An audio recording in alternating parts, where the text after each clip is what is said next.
বাংলাদেশে অগ্নিগর্ভ পরিস্থিতি, ছাত্র আন্দোলন ঘিরে মৃতের সংখ্যা বেড়ে 115। এমন পরিস্থিতিতে ভারতীয় পড়ুয়ারা হিলি বন্দর দিয়ে দেশে ফিরলেন।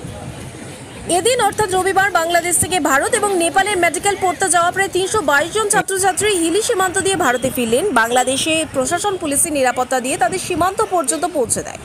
বাংলাদেশ থেকে ভারতে ফেরা ছাত্ররা জানায়, বাংলাদেশের পরিস্থিতি ভয়াবহ হলেও তার আজ তারা পাননি। তাদের বাসে করে পুলিশের নিরাপত্তার মাধ্যমে ভারত সীমান্ত পর্যন্ত পৌঁছে দেওয়া হয়।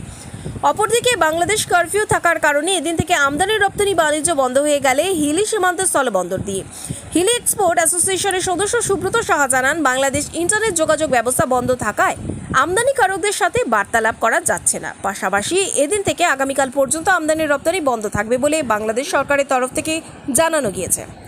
এর ফলে রপ্তানি করার জন্য কাঁচামাল নষ্ট হয়ে যেতে পারে, আর্থিক ক্ষতির সম্মুখীন হতে হবে রপ্তানিকারকদের। তবে আজ বেলা 1টা থেকে বিশেষভাবে যোগাযোগ করার পর নিত্য প্রয়োজনীয় সামগ্রী তথা কাঁচামাল বাংলাদেশে রপ্তানি করা হচ্ছে, কিন্তু তার পরিমাণ খুবই নগণ্য। হিলি থেকে বিদ্যুৎ কুমার মাহাতো রিপোর্ট, হিলি নিউজ বাংলা। বাংলাদেশের পরিস্থিতি কিরকম এই মুহূর্তে বলতে গেলে আমাদের তো 3 দিন থেকে নেট অফ করে দিয়েছিল। আগামী 3 দিন থেকে গত 3 দিন থেকে নেট অফ ছিল। তার আগে পরিস্থিতি ছিল খুব ভয়াবহ অবস্থা। মানে আপনার স্টুডেন্ট যেটা ছিল ওটা 43 স্টুডেন্ট ডেথ হয়ে গেছিলো by firing of police and others Chhatra League, যেটা শেখ হাসিনা দলের। তার মধ্যে আমরা যেখানে ছিলাম বগুড়াতে, ওখানে অনেক ভাঙচুর হয়েছিল।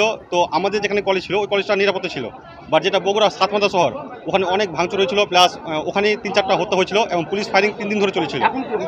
এখন আমরা পরিস্থিতি বলতে পারছি না, কারণ আমরা কোনো তথ্য পাচ্ছি না। যেহেতু নেট অফ আছে, আমরা কলেজের মধ্যে বন্ধ ছিলাম। আমরা তো টিএমএসএস মেডিকেল কলেজের ছাত্র। তো আমাদের যেটা বগুড়া ডিস্ট্রিক্ট, সেখানে পরিস্থিতিটা মোটামুটি ভালো comparatively, like capital city like Dhaka. তো আমাদেরকে নিয়ে আসছে উইথ সেফটি, লাইক 2টা পুলিশ ভ্যান ছিল, আর আমাদের কলেজের স্টুডেন্টগুলো ছিল, বাসগুলো ছিল। তো আমরা সেইভাবে এখানে এসে পারছি।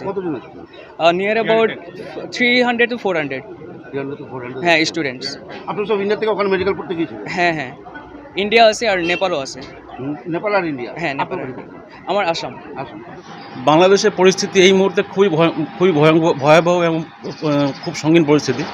আমরা বাংলাদেশে কোনো আমাদের যে ইম্পোর্টার যারা আছে তাদের সঙ্গে কোনো রকম যোগাযোগ করতে পারছি না, কারণ কি ওখানে টোটাল ইন্টারনেট ব্যবস্থা সম্পূর্ণ বিচ্ছিন্ন করা আছে।